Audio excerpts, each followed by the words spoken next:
Thank you guys so much for an incredible session. So, everybody, we have about one more session before we have a 1 hour break. And we just heard about how creators are not relying anymore on these platforms. And what they're using today is they're using a ton of different AI tools, whether it is Sora, whether it is deepfakes, to show up on these platforms differently. And if I'm a brand in the crowd and I'm trying to source creators and cut through all the authenticity, basically, I need to figure out how to cut through all of the AI slop. And today we're going to be joined by Jeremy Boissinot from all the way from Cannes, France, to show us how to cut through the noise with AI slop and find the authenticity in the human creator. Please help me join Jeremy for an incredible keynote before our last break.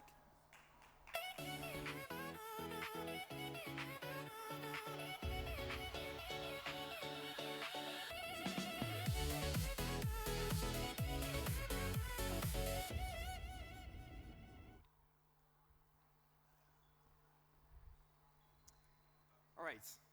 A few weeks ago, Tim Cook got destroyed on the internet. And that was just after publishing this picture. Everyone accused him. It's AI. Everyone accused him of saying there is no disclosure on this picture. Apple had to issue a statement saying, it is real, guys, it is real. People didn't believe them. And here's the thing, even after double checking, even I can't tell if it was actually AI or not. So when the CEO of a trillion-dollar company posts a photo and no one can actually tell if it's real or not, we have a problem. Look at this. Nearly 9 out of 10 people no longer trust what they see online. That is not a minority opinion. That's the majority. It's not a content problem anymore. It's a trust issue at scale. It happens very fast, too. You've all seen the Will Smith infamous video. I'm sure you all remember. Think about all the progress that's been made ever since. We now have full AI influencers made with just one prompt. I mean, look at her. There is no way you can tell she's not real. We now have fake news broadcasts that look just like the real thing. And even worse than that, we now have people, newbies, who are not tech people, and who are publishing AI pictures like this one. This picture was done by Fabrizio Romano. Great guy, he's like the #1 sports journalist in the world. And he's casually posting AI pictures like it's nothing, with no disclosure. 2 years. That's all it took. And it gets worse. Researchers, they tested this. People got it right 38% of the time. There is no way now to distinguish what's true from what's not. It's worse than guessing. It's worse than flipping a coin. There's this theory called the dead internet. The dead internet, sorry. The idea that most of what we see online isn't real. You know, bots talking to bots, AI content feeding AI algorithms. I remember a few years ago, this was conspiracy theory stuff.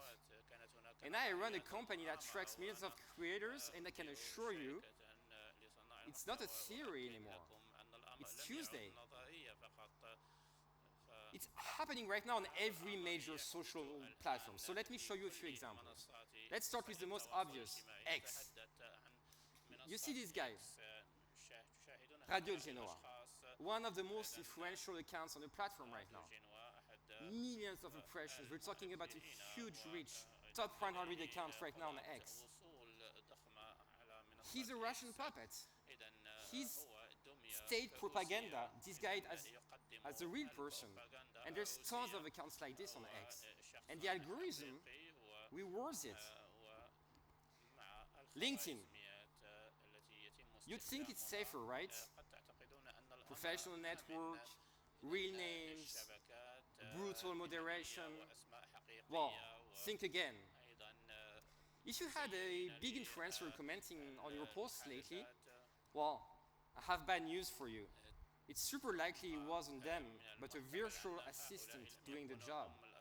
every day I see the same thing. Influencers doing AI content, virtual assistants commenting for them on their behalf, and doing the same to other influencers who are running the exact same playbook. It's a circle jerk, literally. It's the dead internet economy theory in action. Then Instagram. Well, there's always been this sense of fakery on Instagram, let's be honest. The best life, I mean, we're in Dubai, the filters, the angles. Well, now, it's reality that's being straight up faked. Look at this monk. He's not real. He doesn't exist. And yet, he's one of the fastest growing accounts right now on Instagram. He's now at 2 million followers. Look, he was 800K 2 weeks ago, he's now at 2 million followers. He's not real. And the reason why he gained so many followers is because people think he's real. And that's the real problem with AI content on Instagram right now. People can tell what's real from what's not. You might say, but Jeremy, there is an AI label right there. I mean, the AI label. Raise your hands if you've seen the AI label before I told you about it.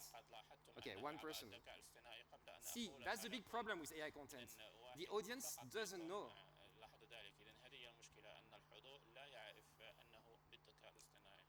TikTok. Well, TikTok. The situation is really bad on TikTok right now.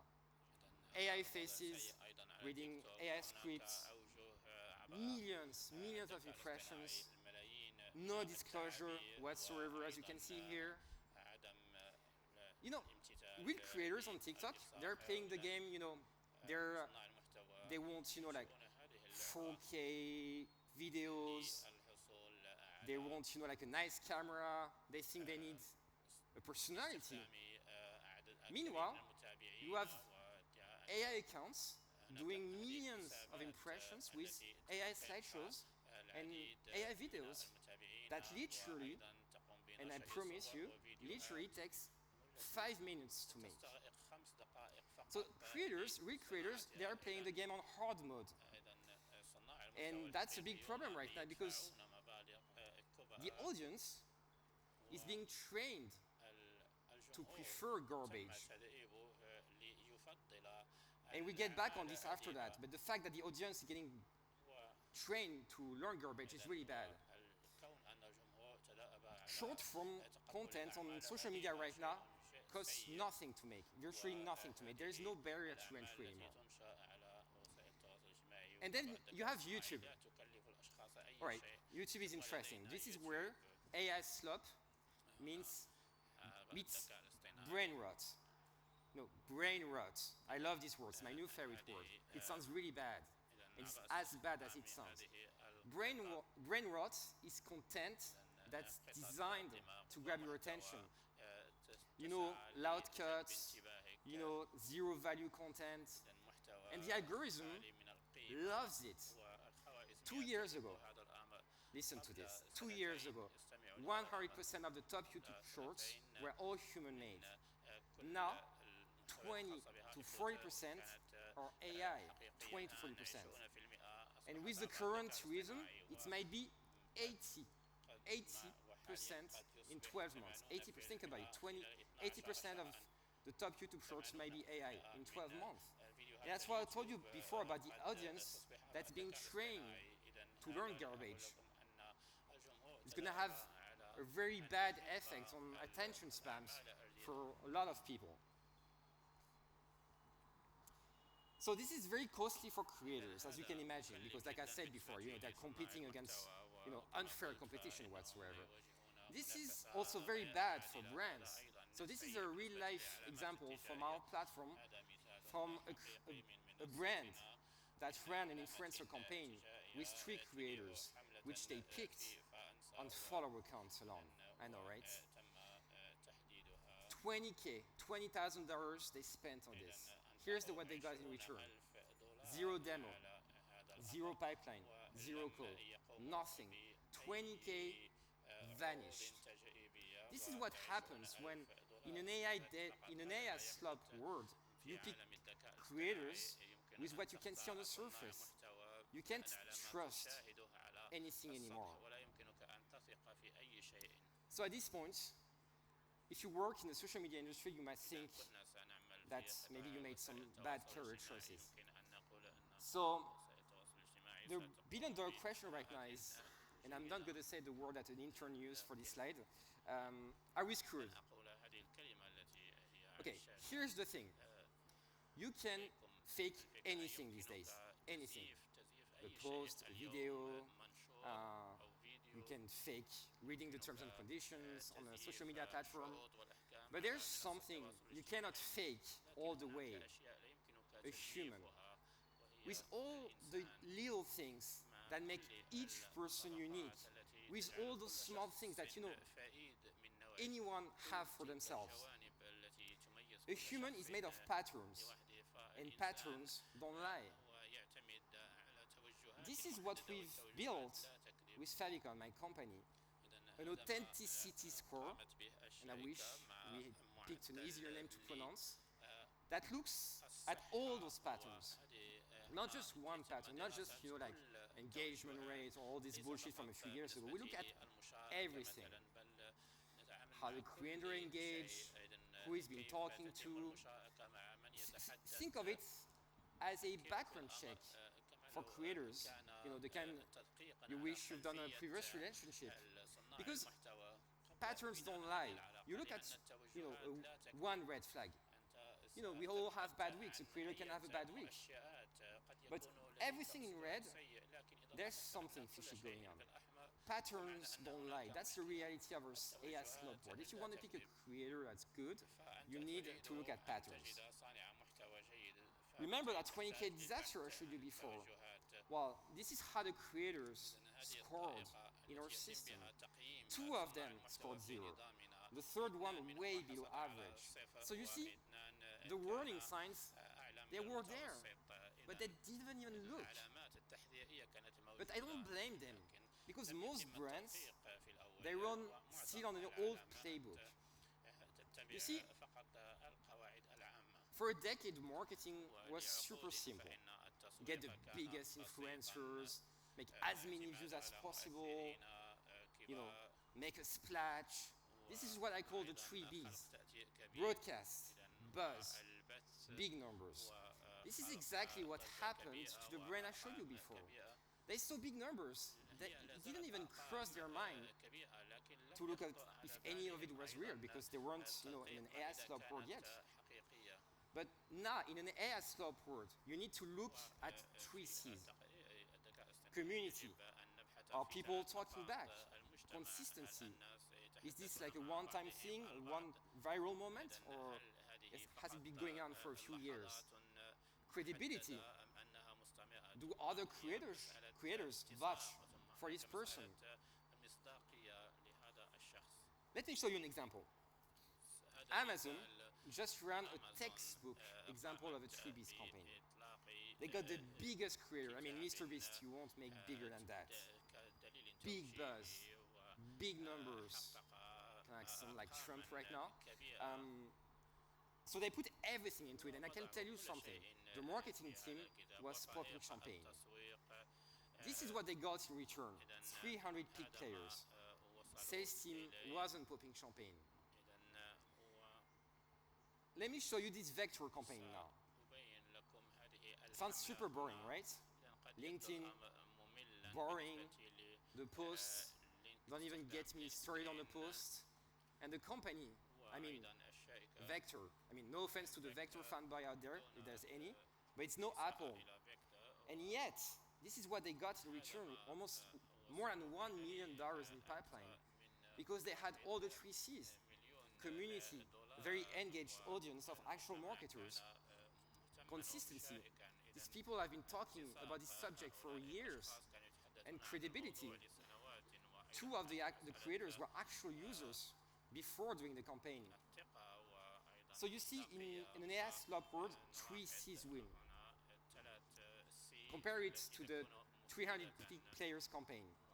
So yeah, sorry guys, but in an AI slop world, boring wins. So the question now is, who wins in a trust era? what creators are the best positioned to climb up the Favikon rankings like this one? And there's 10 million of them. Well, there's 5 types of creators that are going to have a field day in this AI slop world. First one, let's start with the real winners out there, the knowledge creators. They know stuff. They've been talking about something for years.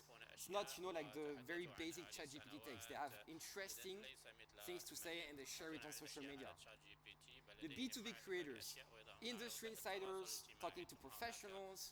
You cannot fool a room full of CMOs with ChatGPT takes. That I can tell you.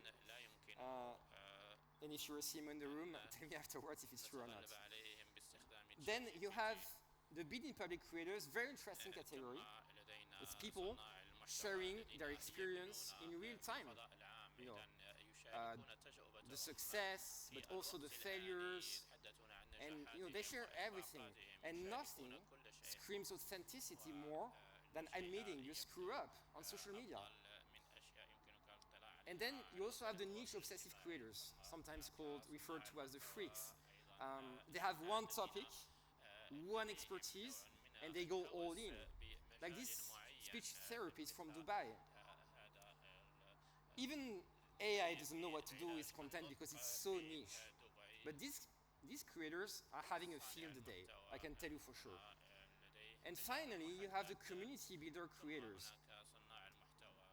You can't fake a community. You can't fake people that talk back. So the audience, they don't just watch, they talk back. And that you can fake for sure. So this is the biggest weapon for these 5 types of creators. AI cannot replace them. That's their superpower. Here's the truth. The more a platform relies on vibes and visuals, the more it risks of being in the slop danger territory.